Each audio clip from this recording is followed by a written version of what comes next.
столицу Чехии прибыла колонна военной техники армии Соединенных Штатов, возвращающаяся в Германию по окончании 6-месячной совместной учебной миссии с союзниками из Польши и стран Балтии.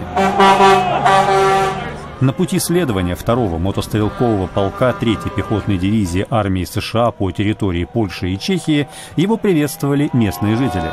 В последние дни этот военный конвой преодолел более 1000 километров по региону, демонстрируя поддержку союзникам в Восточной Европе, обеспокоенным действиями России на Украине.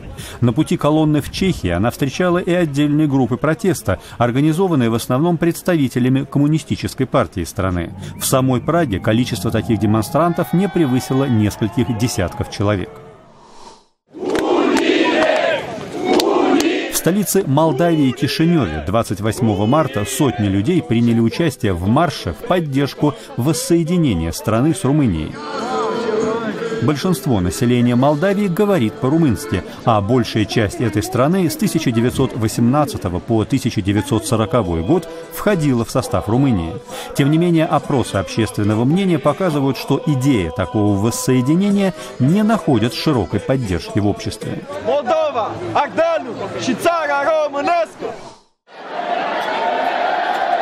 В аэропорт города Карачи в Пакистане прибыла большая группа пакистанских рабочих, эвакуированных из Йемена, и членов их семей.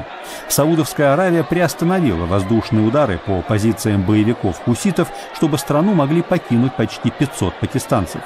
Хуситы, одна из группировок шиитских повстанцев, в последние недели захватили в Йемене обширные территории, в том числе Сану, столицу страны, вынудив ее президента покинуть Йемен. А в долине Сват, пакистанской провинции Хайбер-Пахтунхва, прошли боевые учения подразделений, охраняющих примерно 2000 местных школ. Пакистанские власти намерены укрепить их безопасность после нападения боевиков на одну из школ в Пешаваре в декабре прошлого года, в результате которого погибли почти 150 детей и подростков.